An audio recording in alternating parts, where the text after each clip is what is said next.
નમસ્કાર, હું હર્ષ Rathod, India news ગુજરાતમાં આપનું સ્વાગત છે. અમારા ખાસ કાર્યક્રમમાં આપણું ગુજરાત એટલે ગુજરાતની વાત કરીશું. સોમનાથથી ભારતીય વાયુસેનાની સૂર્યકિરણ જ્યારે એકોબ્રેટિક્સ ટીમ સોમનાથ અમૃત મહોત્સવ દરમિયાન ભવ્ય હવાઈ કરતબ રજૂ કરી સૌને મંત્રમુગ્ધ કરી દીધા હતા અને 12 જ્યોતિર્લિંગમાંના એક એવા સોમનાથ મહાદેવના આકાશમાં દેશભક્તિ અને રોમાંચનો અદ્ભુત નજારો જોવા મળ્યો હતો. સોમનાથમાં અમૃત મહોત્સવની ઉજવણીના ભાગરૂપે વડાપ્રધાન નરેન્દ્ર મોદીએ વિશેષ મહાપૂજામાં ભાગ લીધો.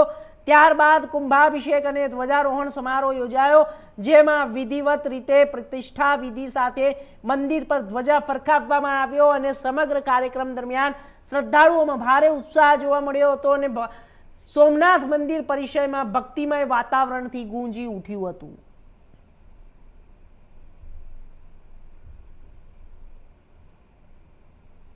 તો આગળ વાત સોમનાથની. જ્યારે સોમનાથમાં પ્રધાનમંત્રી નરેન્દ્ર મોદી કહે છે કે 11 મેના રોજ પ્રથમ 3 પરમાણુ જ્યારે પરીક્ષણો કરવામાં આવ્યા હતા, ભારતના ચેમ્પિયન આપણા વૈજ્ઞાનિકોએ સમગ્ર વિશ્વ સમક્ષ ભારતની ક્ષમતાઓનું પ્રદર્શન કર્યું. તેનાથી સમગ્ર વિશ્વ હચમચી ઉઠી હતી. વિવિધ પ્રતિબંધો લાદવામાં આવ્યા, પરંતુ 13 મેના રોજ વધુ 2 પરમાણુ પરીક્ષણો કરવામાં આવ્યા. તેનાથી વિશ્વને ખ્યાલ આવ્યો કે ભારતની રાજકીય ઈચ્છા શક્તિ ખરેખર કેટલી અડગ છે. તે સમયે સમગ્ર વિશ્વનું દબાણ ભારત પર હતું, છતાં અટલજીના નેતૃત્વમાં ભાજપ સરકારે દર્શાવ્યું કે આપણા માટે રાષ્ટ્રીય પ્રથમ આવે છે. પૃથ્વી પરની કોઈ શક્તિ ભારતને નમવા માટે મજબૂર કરી શકતી નથી. કોઈ શક્તિ તેને દબાણ સામે ઝૂકવા માટે મજબૂર કરી શકતી નથી, પીએમ નરેન્દ્ર મોદીએ કહ્યું હતું. मई को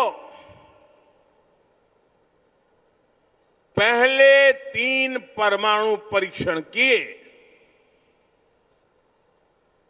हमारे वैज्ञानिकों ने भारत के सामर्थ्य को, भारत की क्षमता को वैज्ञानिकों ने दुनिया के सामने रखा. दुनिया में तूफान आ गया. भारत, उसकी ये हैसियत, ये कौन होता है भारत जो परमाणु परीक्षण करे, और दुनिया की आंखें लाल हो गई. दुनिया भर की शक्तियां भारत को दबोचने के लिए मैदान में उतरी. अनेक प्रकार के बंधन लग गए. आर्थिक संकट की संभावनाओं के रास्ते सारे के सारे बंद कर दिए गए. कोई भी हिल जाता. जब दुनिया भर की बड़ी बड़ी शक्तियां इतना बड़ा आक्रमण कर दें तो आगे के रास्ते दिखते नहीं है. लेकिन हम कोई और मिट्टी के बने हुए हैं. 11 मई के बाद दुनिया हम पर टूट पड़ी थी. 11 मई को वैज्ञानिकों ने अपना काम कर लिया था, लेकिन 13 मई को फिर 2 और परमाणु परीक्षण हुए. उससे दुनिया को पता चला था कि भारत की राजनीतिक इच्छा शक्ति कितनी अटल है. उस समय पूरी दुनिया का दबाव भारत पर था, लेकिन अटल जी के नेतृत्व में बीजेपी सरकार ने दिखाया था कि हमारे लिए राष्ट्र प्रथम है. दुनिया की कोई ताकत भारत को झुका नहीं सकती, दबाव में नहीं ला सकती. साथियों, देश ने पोखरण परमाणु परीक्षण को ऑपरेशन शक्ति नाम दिया था, क्योंकि शिव के साथ शक्ति की आराधना ये हमारी परंपरा रही है। अर्धनारीश्वर शिव स्वयं भी शक्ति के साथ ही पूर्ण होते हैं। आपको याद होगा, जब देश का मिशन चंद्रयान सफल हुआ था, तब चंद्रमा पर जहां भारत का रोवर लैंड हुआ, उस जगह का नाम भी हमने शिव शक्ति पॉइंट रखा है, क्योंकि हमारी आस्था में चंद्रमा शिव से जुड़ा है और शिव शक्ति से जुड़े हैं। और ये कितना सुखद है कि चंद्रमा के नाम से ही इस ज्योतिर्लिंग को हम તો આગળ વાત વડોદરા શહેરમાં વડાપ્રધાનના આગમનને લઈને જ્યારે એક તરફ શહેરને ચમકાવવાની તૈયારીઓ ચાલી રહી હતી, તો ત્યારે બીજી તરફ વિકાસના દાવાઓ વચ્ચે રસ્તાઓની વાસ્તવિક સ્થિતિઓ સામે આવી રહી હતી। મકરપુરા ડેપો પાસે સ્વસ્તિક ચેમ્બર સામે રોડ પર પડેલા મહાકાય ભૂવાને લઈને સ્થાનિકોમાં ભારે રોષ ફેલાયો।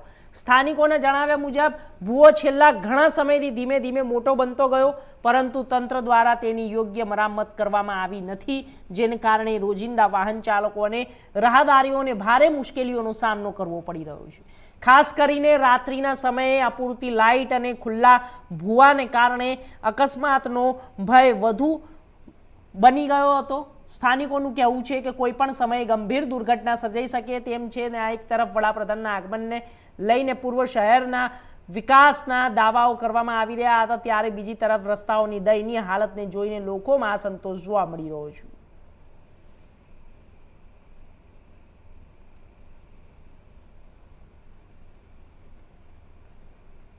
તો આગળ વાત અરવલ્લીની કેન્દ્ર સરકાર દ્વારા વસ્તી ગણતરી અભિયાન શરૂ કરવામાં આવનાર છે, જેને લઈને અરવલ્લી જિલ્લાના વિવિધ વિભાગોના જ્યારે અધિકારીઓ કર્મચારીઓ તાલીમ લઈ અને તેની અંદર શરૂઆત કરી રહ્યા છે। અને સાથે સાથે સોશિયલ મીડિયા ઉપર અલગ અલગ લિંક આવતી હોય જેના પર વસ્તી નોંધણી થતી હોવાનો ઉલ્લેખ હોય છે।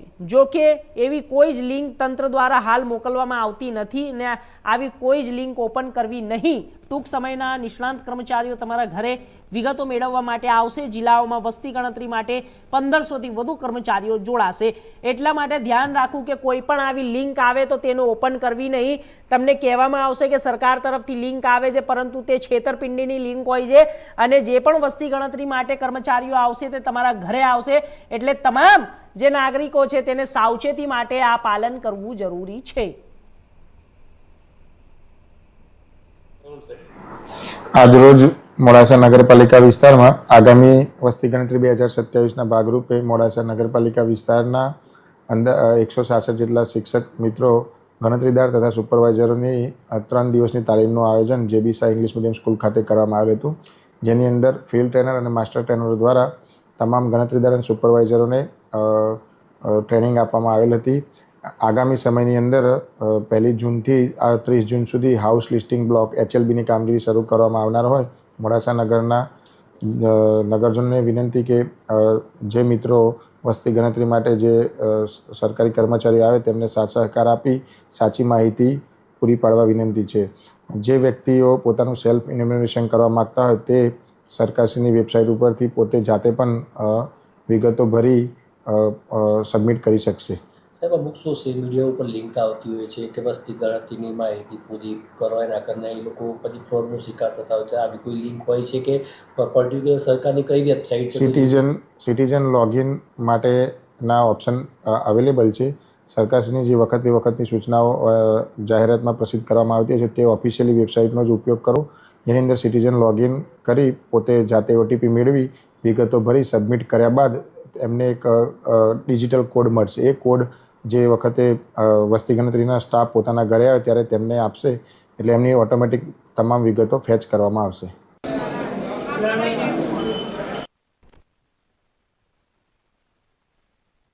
તો આગળ વાત વાત હિંમતનગર શહેરની, જ્યારે હિંમતનગર તાલુકાના ખેડાવડા નજીક આવેલા લક્ષ્મીપુરા ગામમાં ખેતરને અંદર જ્યારે ટ્રેક્ટર આવતી હોવાની અને અકસ્માત સર્જાયો હતો અને તે દરમિયાન ટ્રેક્ટરની ટ્રોલીમાં એરંડાની ફોતરી ખેતરમાં નાખતી વખતે ખેતરમાં પસાર થતી લટકતા જ વીજ વાયર ટ્રોલીને અથડાતા કરંટ ફેલાયો, જેમાં ભાઈ અને બહેનના ઘટના સ્થળે કરુણ મોત નીપજ્યા છે, જ્યારે ટ્રેક્ટર ચાલક અને એક બાળકનો બચાવ થયો હતો.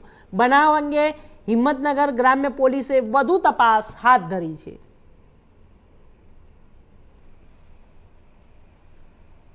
નરેશભાઈ, શું બનાવ બન્યો તો? અગાઉ બી બનાવ બન્યો તો અત્યારે બી કઈ બનાવ બન્યો? અગાઉ રજુસિંહ સરતાનસિંહ ચૌહાણ હતા ને એ બી લગભગ 6 થી 7 મહિના પહેલાં એમને બી કરંટ લાગ્યો તો આ રીતની જ પરિસ્થિતિ હતી. ત્યાં એ તારને અડવા જાય ને થોડા હતા એટલે યોને અડવા જાય એટલે છૂટ્યું નહીં, એટલે ત્યાં જે તે સ્તર ઉપર જ ખલાસ થઈ ગયા હતા. એ વખતે તાર જતો હતો વીજળીનો, એ વચ્ચે અર્થે અડેલો હતો. કઈ રીતે અડ્યો ખબર નથી આપણે. એમને એ બનાવ બને એ વખત આપણે યાદ નથી, આપણે થયું હતું એ ગયા 8 મહિના પહેલાં જ. આ બનાવમાં કૌશિકભાઈ વિઠ્ઠલભાઈએ 2 વાર રજૂઆત કરી જીઈબીમાં, અરજી આલી, તો પણ આ 6 મહિનાથી અરજી આલે તો પણ રજૂઆત કોઈ ઉપર આવ્યું નહીં. અને આજે બનાવ ફરીથી બન્યો. 4 જણો અંદર હતો, 2 જણો બચી ગયો, ભાઈ બૂન પેલા 2 છોકરો ભણીને ભણ્યો બે, અને એ 2 ભાઈને બૂન બની ગયો. ફોતરી લઈને ટ્રેક્ટર લઈને જતા હતા, તાર બહુ 8 ફૂટ જ ઊંચાઈ હતી, ત્યાં સ્થળ ઉપર ખલાસ થઈ ગયા. શું નામ તમારું? મારું નામ પટેલ નરેશકુમાર ત્રિકમભાઈ પટેલ, તમે સદસ્ય છો? સદસ્ય ગામના. તો આગળ વાત સુરતની. સુરતના ભેઠાના ખાતે માથાભારે શિવરાજસિંહ ઝાલાનું પોલીસે વરઘોડો કાઢ્યો. વેપારી પાસે ખંડણી માંગવામાં આવી હતી. માથાભારે શિવરાજસિંહ ઝાલાનો એસઓજી પોલીસ અને સલાબતપુરા પોલીસે રિકન્સ્ટ્રક્શન કર્યું. આરોપીની ઘટના સ્થળે લઈ જઈ માથાભારે શિવા ઝાલાએ હાથ જોડીને લોકો સામે માફી માંગી. શિવા ઝાલા ત્રાસ આપે કે ધમકી આપે તો પોલીસનો સંપર્ક કરવા એસઓજી પોલીસની અપીલ. કાપડ વેપારી પાસે 1.20 લાખની ખંડણી અને સોશિયલ મીડિયામાં સીન સપાટા કરતો શિવા ઝાલા લંગડાતો જોવા મળ્યો હતો.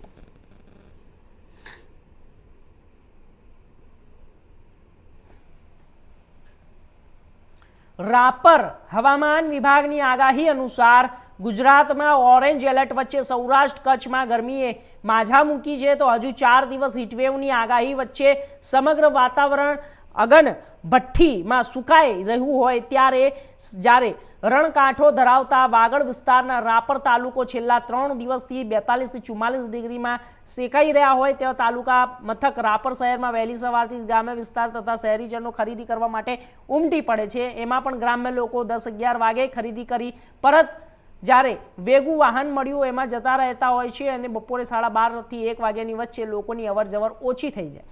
બપોરે 1:30 થી સાંજના 5 વાગ્યા સુધી શહેરમાં જાણે સ્વયંભૂ કર્ફ્યુ લાગ્યું હોય તેવા દ્રશ્યો જોવા મળતા હોય છે.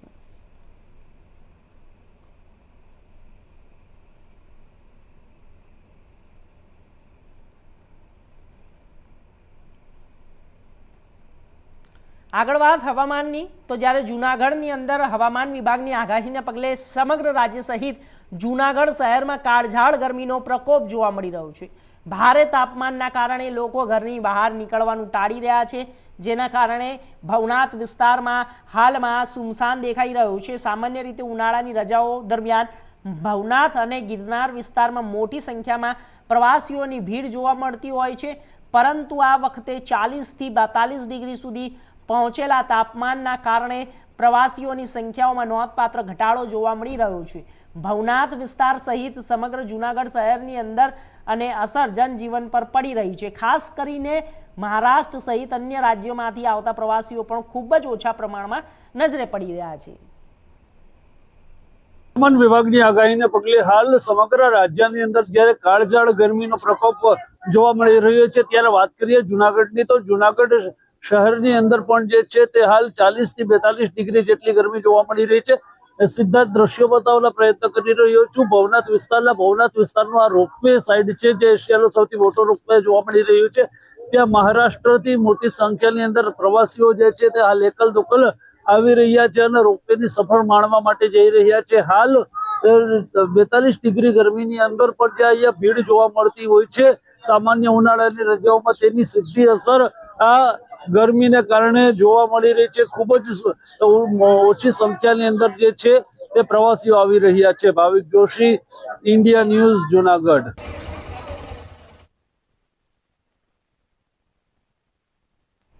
રાજકોટ શહેરમાં ગરમીનો કહેર દિવસે ને દિવસે વધી રહ્યો છે, ત્યારે શહેરમાં તાપમાનનો પારો 42 ડિગ્રીનો પાર પહોંચતા લોકો ત્રાહિમામ પોકારી ઉઠ્યા છે, જેથી શહેરમાં બપોરના સમયે રસ્તાઓ સુમસાન જોવા મળી રહ્યા છે.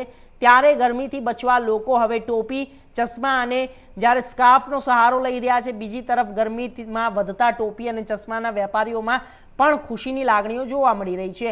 આ તકે વાત કરીએ તો રાજકોટમાં આકરા ઉનાળાની શરૂઆતમાં સાથે જ લોકો ગરમીમાંથી બચવા વિવિધ ઉપાયો અપનાવી રહ્યા છે. ખાસ કરીને બપોરના સમયે બહાર નીકળતા લોકો ટોપી, ગોગલ્સ અને સ્કાર્ફ પહેરીને નીકળતા જોવા મળી રહ્યા છે. શહેરના બજારોમાં પણ ગરમીને લગતી વસ્તુઓની માંગમાં વધારો થઈ રહ્યો છે. ઇન્ડિયા ન્યૂઝ સાથે વાતચીત કરતા જણાવ્યું છે. જોઈશું રિપોર્ટમાં. ઉનાળાની શરૂઆત થતાં જ સમગ્ર ગુજરાતમાં તાપમાનનો પારો છે તે દિવસે ને દિવસે વધી રહ્યો છે. ત્યારે રાજકોટને છે ગુજરાતનું સૌથી ગરમ શહેર માનવામાં આવી રહ્યું છે. ત્યારે હવામાન વિભાગ દ્વારા પણ આગામી સમયમાં રાજકોટમાં અતિ વધારે ગરમી પડવાની શક્યતાઓ છે તે સેવાઈ રહી છે અને જે કહેવાય સૂચિ આપવામાં આવી છે. ત્યારે આપ જોઈ રહ્યા છો રાજકોટમાં અત્યારે ટોપી અને ચશ્માનું જે વેચાણ છે તે શરૂ થઈ ગયું છે. લોકો જે કહેવાય કે અત્યારે ટોપી અને ચશ્મા જે કહેવાય ખરીદી માટે આવ્યા છે. આ જે ગરમીથી રાહત મેળવવા માટે લોકો છે તે ટોપી અને ચશ્માનું જે ખરીદી કરી રહ્યા છે. આપણી સાથે કેટલાક આ જે ગ્રાહકો છે એમની સાથે વાત કરીશું. કાકા, શું કહેશો? ક્યાંક ને ક્યાંક તાપમાનનો પારો છે તો દિવસે દિવસે વધે છે, એના હિસાબે અત્યારે ટોપી ને ચશ્મા સૌથી મહત્વના બન્યા છે. તમે ખરીદી કરવા હોય શું કહેશો? આમાં તો એવું છે કે ઉનાળા તો ઘણા બી ગયા, પણ આવો તડકો આપણે કોઈ દિવસ જોયો નથી. તાપમાન બહુ ઊંચું, આ બહાર નીકળવાનું તો બહુ ઓછું રાખીએ, પણ કામ વગર ત્યારે નીકળવું જ પડે. એમ એવું કામ હોય ત્યારે, ખાસ જરૂરી કામ હોય ત્યારે નીકળવું પડે. અને ગરમીથી બચવા માટે ચશ્મા, ટોપી, આવું બધું. વાત કરીએ તો ગુજરાત રાજ્યનું સૌથી ગરમ શહેર રાજકોટ છે તે હવામાન વિભાગે કહ્યું છે કે રાજકોટ છે તે સૌથી ગરમ છે. આવા તડકા આની પહેલા ક્યારે જોયા નતા જોયા? ના, નહોતા જોયા. કોઈ દિવસ આવા તડકા નથી જોયા. આપણે આ ચોમાસું નજીક આવતું જાય છે અને આકર્ષણના હિસાબે, વરસાદના આકર્ષણના હિસાબે વધારે ગરમી પડે છે. અને હવે ટૂંક સમયમાં વરસાદ થાય તો સારું કહેવાય, નહીં તો આ તાપમાન ક્યાં પહોંચે. ટોપી ને ચશ્માની ખરીદી કરવા આવ્યા છો ગરમીથી રક્ષણ મેળવવા. મહાનગરપાલિકા પણ એવું કહ્યું છે કે સાવચેત રહેવું. તમે કઈ રીતે સાવચેતી રાખો છો? અમે સાવચેતી એ રાખી છે કે જરૂર પૂરતા જ બહાર નીકળી છે. જરૂર વગર અમે બહાર નીકળતા નથી. અને ઠંડા પીણા અને આ લીંબુ શરબત ને આ બધું થી અમે ગરમીથી સામનો કરીએ છીએ. અન્ય આપણી સાથે યુવાન છે, એમની સાથે વાત કરીશું. તમે શું કહેશો? અત્યારે તમે પણ ખરીદી કરવા માટે આવ્યા છો તડકાથી રાહત મેળવવા માટે, શું કહેશો? તડકા બાબતે રાજકોટ આગળ હોય એવું નથી. રાજકોટ તો બધી વાતે આગળ હોય. પહેલા નંબરે રાજકોટ ગમે એ વાતમાં હોય જ. આ તો ટોપી ને ચશ્મા પહેરી તો એક તો સ્ક્રીનને ફાયદો થાય, તડકાના લીધે બ્લેક ન થાય, નુકસાન ન થાય. અને ચશ્મા પહેરી તો આંખને કાંઈ નુકસાન ન થાય, એ બધું રેડી લાગે. એટલે તે માટે આ બધું કરવું પડે. તો આ જોઈ રહ્યા છો કે અત્યારે લોકો ટોપી સાથે ચશ્માનું પણ કેટલું જ ખરીદી કરી રહ્યા છે. ત્યારે આપણી સાથે વેપારી છે. શું કહેશો ભાઈ? અત્યારે ટોપી ને ચશ્માની બજાર છે તે ફૂલ ફાલી છે. ગરમીના હિસાબે અત્યારે કે લોકોની શું ડિમાન્ડ છે? કેવા ચશ્મા, કેવી ટોપીઓ માંગે છે? વધારે પડતી ડિમાન્ડ આપણે કાચમાં વધારે પહેરે. તડકાના હિસાબે કાચની એની જાજી ડિમાન્ડ હોય છે. લોકો શું કઈને વસ્તુ તમારી પાસેથી લેવા આવે છે? તો વધારે ભાઈ પ્રોડક્શન માટે દો કાચમાં, તડકાના હિસાબે. ઉનાળાની સિઝનમાં જ કહેવાય કે ગરમી પડતી હતી. આ વખતે બજાર કેવી છે? આમ તો બજાર આ વખતે સારી છે. એમ તો પહેલા કરતા સારી છે. હમણાં અઠવાડિયા 10 દીથી તડકા પડે ને એના હિસાબે. વેપારીઓ અને ગ્રાહકો જેમને સ્પષ્ટ વાત કરી છે કે જે રીતે તાપમાનનો પારો ગુજરાતમાં, રાજકોટમાં જે વધ્યો છે તેના હિસાબે લોકો છે તે અત્યારે આ રક્ષણના ભાગરૂપે કહેવાય ટોપીને ચશ્માની ખરીદી કરી રહ્યા છે. ત્યારે હવામાન વિભાગ દ્વારા એ પણ આગાહી કરવામાં આવી છે આવનારા દિવસોમાં પણ હજી આ તાપમાનનો પારો છે વધી શકે છે. ત્યારે રાજકોટ મહાનગરપાલિકાએ પણ લોકોને સૂચિ કરી જાહેર કરી છે કે રાજકોટમાં જે રીતે તાપમાનનો પારો બગડ્યો છે ત્યારે સુરતના પ્રકોપ સામે રક્ષણ મેળવવા માટે અત્યારે ઘરની બહાર ન નીકળવું અને ઠંડા પીણા અને જે ટોપી ચશ્માના વસ્ત્રો ધારણ કરવાની હાલત ત્યારે સૂચિ જાહેર કરવામાં આવી છે. નિર્માણ ઇન્ડિયા રાજકોટ. તો આગળ વાત કરીશું ભાવનગરની જ્યારે સિંધી સમાજ માટે એક હચમચાવી નાખે તેવી દુઃખદ ઘટના સામે આવી હતી. હિમાચલ પ્રદેશમાંથી સામે આવી છે. આ સાથે મનાલી પ્રવાસે ગયેલા જ્યારે ફતનાની પરિવારને ભયાનક અકસ્માત નડતા એક જ પરિવારના 5 સભ્યોના મોત નીપજ્યા હોવાનું સામે આવ્યું છે, જેમાંથી 4 લોકોને સુરક્ષિત રીતે રેસ્ક્યુ કરીને હોસ્પિટલ ખાતે સારવાર માટે ખસેડવામાં આવ્યા છે. મારું નામ ભરતકુમાર પરસરામ વાધવાણી છે. હું સિંધી જનરલ પંચાયત મહામંત્રી છું. ભરતભાઈ, જે ઘટના બની છે મનાલી ખાતે, ત્યાં આગળ આ ઘટના કેવી રીતના બની અને સિંધી સમાજનો પરિવાર હતો, પરિવાર અમારા સિંધી સમાજનો ખાસ પરિવાર હતો, જે 9 જણા મનાલી પ્રવાસ ખાતે 4 તારીખ અહીંથી નીકળ્યા હતા, જે 1-2 દિવસમાં રિટર્ન થઈ રહ્યા હતા.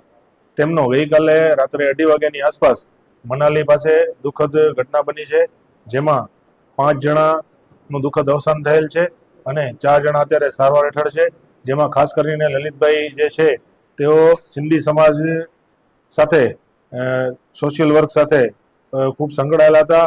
અમારા સિંધી સમાજ માટે આ બહુ મોટી ખોટ કહેવાય.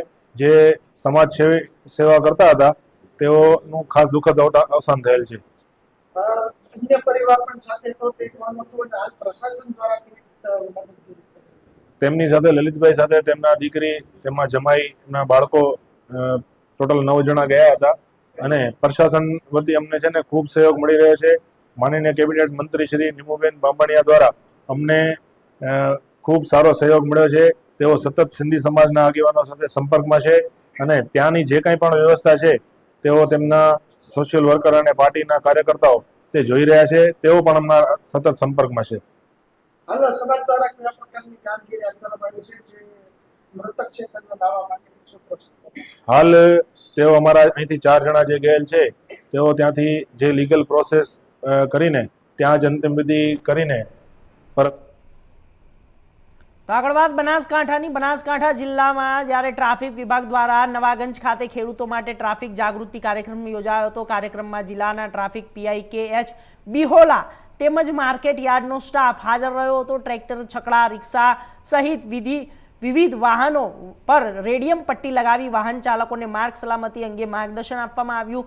જ્યારે અધિકારીએ જણાવ્યું કે રેડિયમ પટ્ટી લગાવવાથી રાત્રિના સમયે વાહનોને આગળ અને પાછળથી સ્પષ્ટ દેખાતા હોવાથી અકસ્માતની સંભાવનાઓ ઓછી થાય છે. સુરક્ષાના ભાગરૂપે આજરોજ જિલ્લા ટ્રાફિક શાખા બનાસકાંઠા દ્વારા જે ખેતીવાડી ઉત્પન્ન બજાર સમિતિ છે એમના અગ્રણીઓની ઉપસ્થિતિની અંદર જે બજારની અંદર સાધનો આવતા હોય છે એ સાધનો ખેડૂતોના હોય છે મોટા ભાગે, અને એના ઉપર રિફ્લેક્ટર પટ્ટા નિઃશુલ્ક લગાવવાની અને એ રિફ્લેક્ટર લગાવવાથી શું ફાયદા થાય છે તે અંગેની તેમને સમજ આપવામાં આવી છે અને અન્ય લોકો પણ આનાથી પ્રેરણા મેળવે અને પોતાના સાધનો ઉપર જરૂરી રિફ્લેક્ટર વાહનની ચારે બાજુ લગાવે એવો શુભ સંદેશ મળે એટલા માટે એક આ કાર્યક્રમનું જાગૃતિ ફેલાવવા માટે આયોજન કરવામાં આવ્યું હતું. અને એમાં જે તમામ જે છે અહીંયા આગળ ડ્રાઈવર મિત્રોએ સહકાર આપેલો છે, તેમજ એપીએમસીના જે અગ્રણીઓ છે એમણે પણ ખૂબ સહકાર આપ્યો છે. તમામનો ખૂબ આભાર છે અને તમામને જે છે આનું ચુસ્તપણે પાલન કરો અને લોકોનો જીવ બચાવવામાં મદદરૂપ થાવ એવી અપીલ કરવામાં આવે છે. Thank you. જય હિન્દ, જય ભારત.